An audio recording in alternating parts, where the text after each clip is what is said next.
दोस्तों, एक सवाल है मेरे मन में और सवाल बड़ा सीधा सा कि अरविंद केजरीवाल को ऐसा क्यों लगता है कि वो कुछ भी कहेंगे और जनता उनकी हर बात पे भरोसा कर लेगी।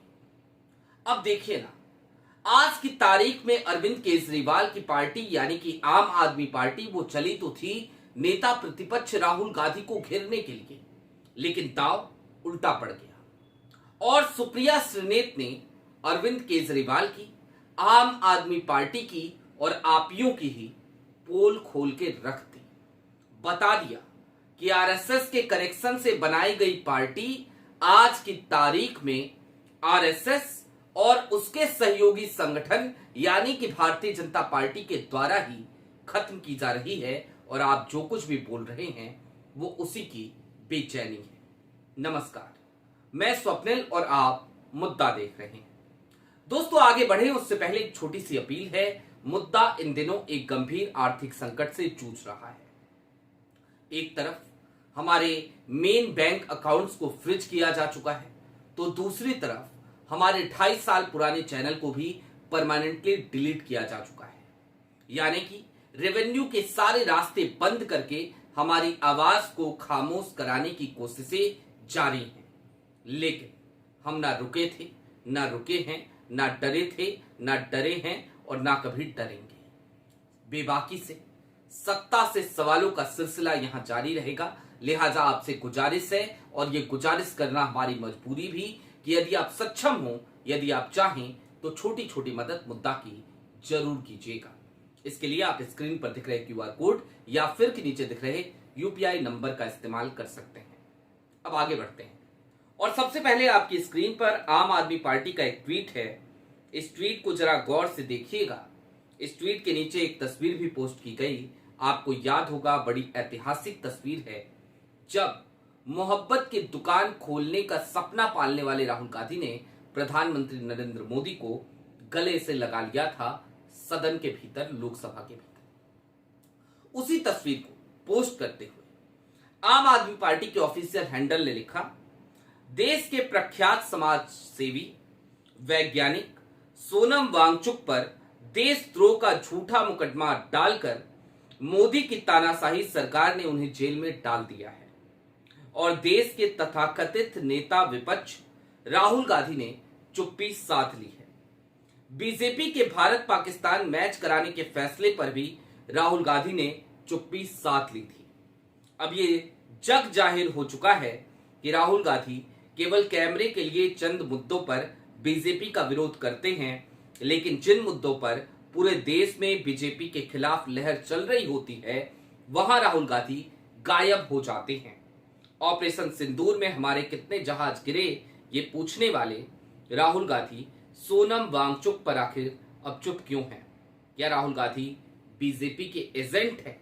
ये सवाल सीधे तौर पर अरविंद केजरीवाल की पार्टी यानी कि आम आदमी पार्टी ने पूछा और किसी और से नहीं बल्कि राहुल गांधी से पूछा, कांग्रेस से पूछा। अब इसके बाद सुप्रिया श्रीनेत का भी एक ट्वीट है आपकी स्क्रीन पर। इस ट्वीट का विश्लेषण बाद में करेंगे, आप सरसरी निगाह से देख लीजिए। लेकिन सुप्रिया ने जो जवाब दिए वो जवाब निश्चित तौर पर अरविंद केजरीवाल को आज चुभे होंगे। मसलन सुप्रिया ने कहा कि क्योंकि आपकी पार्टी की नींव ही पर्दे के पीछे से आरएसएस ने रखी, आप कांग्रेस के खिलाफ मनगढ़ंत आरोप लगाकर सत्ता तो पा गए, लेकिन आपको पैदा करने वाले ने ही आपको हड़प लिया। आपकी लफ्फाजियों और नौटंकियों से कौन परिचित नहीं है, इसलिए आपका ये नैरेटिव कि बीजेपी कांग्रेस एक है, ये किसके गले उतरेगा। पर उससे एक बात तो तय है कि आप अस्तित्व की लड़ाई के निचले स्तर पर आ चुके हैं, लेकिन नौटंकी करना नहीं भूले।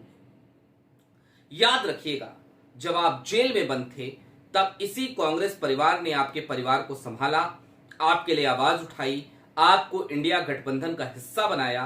आप राजनीति में कितने दिन और टिकेंगे इसका तो नहीं पता, लेकिन ये बात हमेशा लिखी जाएगी कि बीजेपी की पैदाइश आम आदमी पार्टी बीजेपी के ही हत्थे चढ़ गई। और ये सारी बातें जब सुप्रिया श्रीनेत कह रही थी तो उन्होंने बकायदा अरविंद केजरीवाल को आदरणीय अरविंद केजरीवाल कहा था। अब दोस्तों जरा सा थोड़ी देर के लिए यहां पे ठहरने की जरूरत है।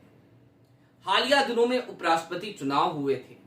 हमने आपको वो आंकड़ा बताया था और उस आंकड़े में आम आदमी पार्टी ही ऐसी पार्टी थी जिसके दगा करने से ये समझ में आ रहा था कि उसके वोट कहीं ना कहीं एनडीए की तरफ चले गए। आम आदमी पार्टी का जन्म कैसे हुआ? विवेकानंद फाउंडेशन क्या था? आम आदमी पार्टी के मंचों पर शुरुआती दिनों में कौन लोग थे और जो लोग थे वो लोग आज कहां हैं? किरण बेदी, वो राज्यपाल बना दी गई।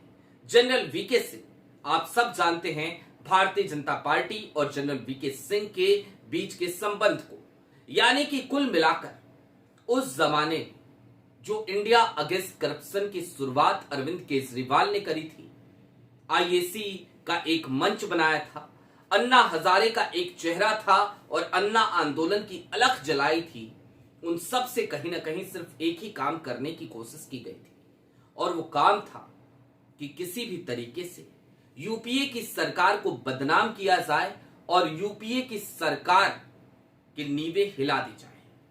वो काम करने में अरविंद केजरीवाल पूरी तरीके से सफल तो हो गए और उसके बाद अरविंद केजरीवाल ने जब राजनीति का रुख अख्तियार किया तो वो दिन और आज का दिन जरा ध्यान से उनके राजनीतिक सफर को देखिए। दिल्ली में शीला दीक्षित के खिलाफ पर्चे उठा उठा के, फाइलें दिखा दिखा के ये ऐलान करने वाले कि शीला दीक्षित एक करप्ट मुख्यमंत्री है। राहुल गांधी के ऊपर तमाम आरोप लगाने वाले अरविंद केजरीवाल, कांग्रेस के ऊपर तमाम आरोप बढ़ने वाले अरविंद केजरीवाल, वो कांग्रेस की मदद से अपनी पहली सरकार बनाते हैं और उसके बाद 49 दिन के भीतर इस्तीफा देते हैं। राजनीतिक महत्वाकांक्षा जाग जाती है तो दिखावे के लिए बनारस जाकर चुनाव लड़ते हैं नरेंद्र मोदी के सामने लोकसभा का। चुनाव में मुंह की खानी पड़ती है, 4 सीटें आती हैं, वो भी पंजाब से, और फिर अरविंद केजरीवाल को लगता है कि दिल्ली में तो सरकार बनाई थी, अगला टारगेट पंजाब हो सकता है, लेकिन वो दिल्ली लौटते हैं, दिल्ली के मुख्यमंत्री बनते हैं, 67 सीटों पर जीत हासिल करते हैं। अपने कृत्य की, अपने इस्तीफे की दिल्ली वासियों से माफी मांगते हैं और दिल्ली वाले एक बार फिर भरोसा करते हैं। दिल्ली वाले दूसरी बार भी भरोसा करते हैं, लेकिन तीसरी बार अरविंद केजरीवाल को मुंह की खानी पड़ती है। आज की तारीख में अरविंद केजरीवाल मुख्यमंत्री नहीं है, मुख्यमंत्री तो छोड़िए, विधायक भी नहीं है। वो कहते हैं ना कि झूठ का पर्दा बहुत ज्यादा दिनों तक टिका नहीं रह सकता, तो अरविंद केजरीवाल के साथ भी कमोबेश ऐसा ही हुआ था। लेकिन आज की तारीख में अरविंद केजरीवाल के तमाम कृत्यों पे यदि आप नजर डालें तो आपको आसानी से ये बात समझ में आ जाएगी कि आज की तारीख में अरविंद केजरीवाल करना क्या चाहते हैं। अरविंद केजरीवाल की पार्टी यानी कि आम आदमी पार्टी पंजाब में तो सत्ता में है, लेकिन उन्होंने ये ऐलान किया था कि वो बिहार में सभी सीटों पर चुनाव लड़ेंगे। यदि अरविंद केजरीवाल की पार्टी आम आदमी पार्टी सभी सीटों पर चुनाव लड़ेगी तो वो किसके वोट काटेगी? क्या वो वोट भारतीय जनता पार्टी को होंगे? जवाब है नहीं। अरविंद केजरीवाल गुजरात में भी कांग्रेस को नुकसान पहुंचाने के लिए अपनी कमर कस चुके हैं, यानी कि आज की तारीख में यह बात समझना बहुत आसान है कि अरविंद केजरीवाल आखिरकार नुकसान पहुंचाना चाहते हैं तो किसको चाहते हैं। वो जम्मू कश्मीर में भी चुनाव लड़े, वो हरियाणा में भी चुनाव लड़े, वो बिहार में चुनाव लड़ने की बात कर रहे हैं, और वो यानी कि अरविंद केजरीवाल वो गुजरात में भी चुनाव लड़ने के लिए कमर कस रहे हैं। इन तमाम स्थितियों को देखने के बाद भी क्या इस बात में कोई दो राय बच जाती है कि अरविंद केजरीवाल आखिरकार कौन है और उनके कंधे पर बंदूक रखकर कौन चला रहा है? इंडिया अलायंस बना, इंडिया अलायंस में अरविंद केजरीवाल को जगह मिली। अरविंद केजरीवाल इंडिया अलायंस के एक सदस्य थे। अरविंद केजरीवाल जेल के भीतर थे।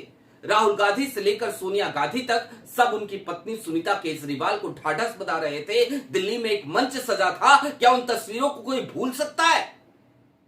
लेकिन अरविंद केजरीवाल वो तमाम तस्वीरें भूल गए। अरविंद केजरीवाल आज की तारीख में अपनी राजनीति के एक ऐसे घटिया स्तर पर जाकर खड़े हो चुके हैं जहां पर वो भारतीय जनता पार्टी को फायदा पहुंचाने के लिए क्या कुछ भी करने को तैयार हो चुके हैं। क्या भारतीय जनता पार्टी और अरविंद केजरीवाल के बीच में एक समझौता इस बात का भी हो चला है कि कांग्रेस को नुकसान पहुंचाओ, विपक्ष को नुकसान पहुंचाओ, ताकि तुम्हें जेल ना जाना पड़े? ये एक बड़ा सवाल है दोस्तों। और ऐसा इसलिए भी क्योंकि अरविंद केजरीवाल का आज का ये बयान, उनकी पार्टी का आज का ये बयान, राहुल गांधी को भारतीय जनता पार्टी का एजेंट बताना, ये इस बात की तस्दीक करता है। और इसकी जब तहकीकात करे तो समझ में आता है कि अरविंद केजरीवाल आज की तारीख में एक भारी दबाव में है। एक ऐसा दबाव जो निश्चित तौर पर उन्हें विपक्ष को कमजोर करने के लिए मजबूर कर रहा है, इंडिया अलायंस की एकता को तोड़ने के लिए मजबूर कर रहा है और कांग्रेस और राहुल गांधी की ताकत को छीड़ करने के लिए मजबूर कर रहा है। लेकिन क्या अरविंद केजरीवाल ये सब कर पाएंगे? ये भी एक बड़ा सवाल है, क्योंकि देश की जनता बहुत सयानी है। देश की जनता ने अरविंद केजरीवाल के हर चेहरे को, हर रूप को देखा है। वो जमाना और था जब अन्ना आंदोलन के नाम पर, भ्रष्टाचार के नाम पर अरविंद केजरीवाल ने इस देश को बरगला लिया था। लेकिन आज की तारीख में अरविंद केजरीवाल ऐसा कर पाएंगे, ऐसी उम्मीद ना मुझे है और शायद आपको भी नहीं होगी। आपकी क्या राय है कमेंट बॉक्स में जरूर बताइएगा। अभी के लिए दीजिए इजाजत। चलते चलते फिर वही अपील, मुद्दा इन दिनों एक गंभीर आर्थिक संकट से जूझ रहा है। एक तरफ हमारे मेन बैंक अकाउंट्स कई महीनों से फ्रीज चल रहे हैं, यानी कि हम अपने ही सेविंग्स के पैसे, अपनी ही आमदनी के पैसे खर्च करने की स्थिति में नहीं। तो दूसरी तरफ आलम ये कि हमारे 28 साल पुराने चैनल को, जो हमारा रेवेन्यू का एक बड़ा जरिया था, उसे परमानेंटली डिलीट करा दिया गया। लेकिन दोस्तों, आपकी मोहब्बत साथ है, लिहाजा ना हम तब हारे, ना अब हारेंगे, ना तब डरे, ना अब डरेंगे, ना तब झुके, ना अब झुकेंगे। ऐसे में आपसे गुजारिश है, यदि आप सक्षम हो, यदि आप चाहें तो छोटी छोटी मदद मुद्दा की जरूर कीजिएगा। बहुत शुक्रिया।